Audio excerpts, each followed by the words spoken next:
Let's go to this. Meanwhile, on Capitol Hill, more Senate confirmation hearings happening today. FBI nominee Kash Patel and Trump's pick for Director of National Intelligence Tulsi Gabbard in the hot seat, both of them. Listen. The American people deserve an FBI director focused on keeping our families safe from terrorism, drug trafficking, and violent crime, not this checklist of grievances we find in this book. We must tackle violent crime. The priority of the FBI, if I'm confirmed, will be to ensure that our communities are protected and safeguarded and our children have parks to play in and not needles to walk over.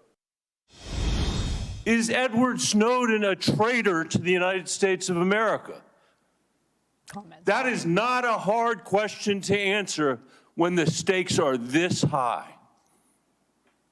Senator, as someone who has your served answer, in yes uniform, or no, is Edward Snowden a traitor to the United States of America?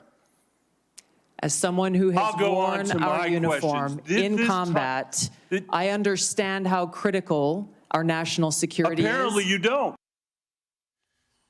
Okay, another day, another set of spicy exchanges there. Jason, I want to go to you first on Kash Patel. What did you make of what you saw there? Look, Kash is highly qualified to do this. He's very good at actually testifying. He has been a staff member helping to prepare members of Congress to do the questioning.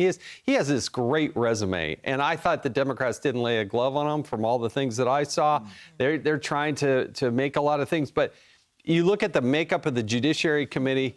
Kash Patel will get all 12 of the Republicans. All 10 Democrats are already made up their minds. They're already going to vote against him. He'll get out of committee, and then it goes to the floor, and we'll see if he can get all of them. But he should. He would be a great FBI director. And you know what? I'm glad he brings up a good point about Republicans versus Democrats, because in the hearing, and correct me if I'm wrong, you guys, for the first 20 minutes, I heard questions trying to tie Kash Patel to what he was doing with the foundation or trying to link him to how he was thinking about January 6th. And finally, it was Senator Lindsey Graham, similar to what we saw with Pete Hegseth, who said, can we talk about your job, why you are here? Let's talk about your views about the department, your views on what you're going forward.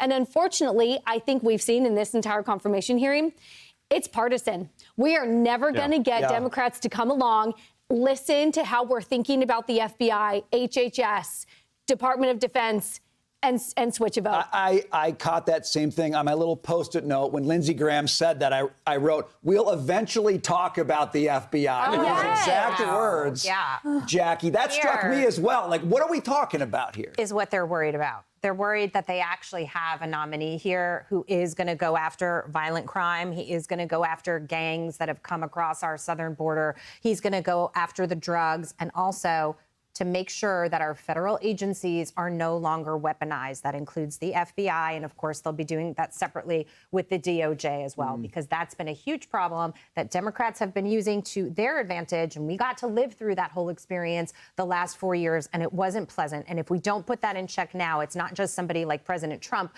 that could be persecuted, but everybody is susceptible to that.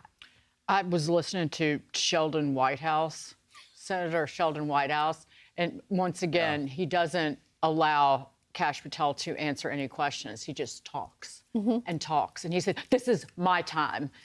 And I thought, no, it's actually, you're speaking on our time. That's such We're a great paying you.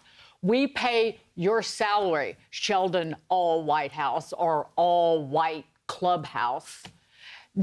And today, last night illustrates how dangerous it is that these Democrats are dragging their feet on the confirmation process and getting these individuals in place.